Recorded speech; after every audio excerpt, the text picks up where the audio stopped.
In April 1912, Downton Abbey receives news of the Titanic's sinking and that James and Patrick Crawley, relatives and potential heirs, were aboard, casting a pall over the household.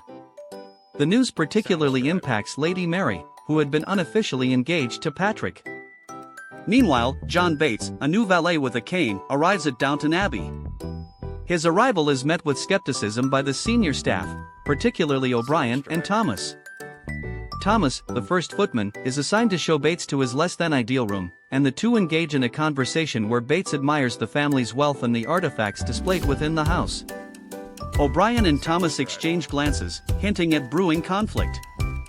News of the Titanic disaster continues to ripple through Downton, with Cora planning for mourning and addressing the dire financial implications with Robert. Violet arrives, also in mourning attire, and discusses the situation with Cora, revealing her dislike for the late James' mother and expressing concern that Downton will fall into the hands of a stranger. She proposes that they find a way to circumvent the entail and secure Mary's future inheritance of the estate and fortune, setting them up as allies. Meanwhile, Carson uneasily observes Bates, the new valet, while trying to uphold Downton standards, and Mrs. Hughes questions Carson about his life choices. Robert welcomes Bates to Downton. The servants discuss the abundance of food despite the mourning period. Later, at a memorial service for the Titanic victims, Robert and his solicitor, Murray, discuss the complexities of Matthew Crawley inheriting Downton.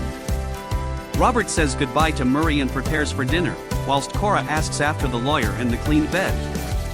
Thomas leaves Downton, using a telegram run as cover for his actions. The maids prepare Lady Mary for dinner, gossiping about Bates' lameness affecting his ability to perform his duties. Lord Grantham welcomes Matthew Crawley, who states that if he has issues, he will take them to Mr. Carson. O'Brien questions Thomas about Bates and hints at ways to undermine him, suggesting there are other options. Edith reveals to Mary that she would have pursued Patrick had Mary not been in the picture, leaving Mary pensive. Downstairs, William complains to Carson about Bates's inability to perform his duties due to his war injury, adding to the workload. Carson, concerned about Downton's standards, acknowledges the issue. Lord Grantham reassures Bates of their friendship and questions his capabilities, offering him an out, but Bates insists on staying. O'Brien informs Cora that Bates is causing unease, prompting Cora to urge Lord Grantham to take action, which he refuses, citing their shared war history. Lord Grantham then warns Mrs. Hughes to keep the downstairs issues from Cora. The Duke arrives, and after introductions, he and Mary, along with others, begin to explore Downton. As the family prepares for the Duke of Crowborough's arrival, Bates struggles, dropping silverware and later falling with luggage, but Anna helps him. Lady Mary and Matthew secretly explore the servants' quarters, raising Carson's suspicion. Carson voices his concerns to Lord Grantham about Bates' inability to fulfill his duties, even suggesting a temporary maid, much to Grantham's dismay, due to the visit from the Duke.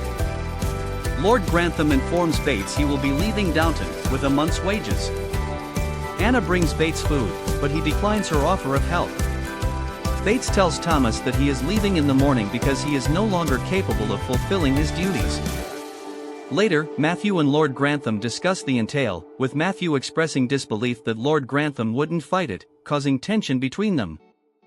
Matthew informs Lady Mary he is leaving in the morning. Thomas, having previously telegraphed Matthew, reveals his knowledge of the entail and offers to be Matthew's valet. Thomas confronts George, the Duke of Crowborough, about his intentions regarding succeeding Carson, but George reveals he desires a relationship with Thomas, not a position of power. They kiss, but Thomas insists a relationship between them is inappropriate and leaves. Later, George burns incriminating letters. Cora asks Robert if he always intended to deny the settlement, and he admits he only decided that night, prioritizing the family title over Mary's happiness. He asks Cora about her happiness, and she admits she has been happy since he fell in love with her. George and Thomas leave the Abbey separately, observed by Robert and Carson. As George departs Downton, Robert tells Carson he felt George was wrong to force the issue. Robert confronts George, implying he was attempting to force a financial settlement for marrying Mary, which Robert refused. At their home, Isabel gives Matthew the letter from Lord Grantham, expressing a desire to change their lives, since Matthew neglects his own mail.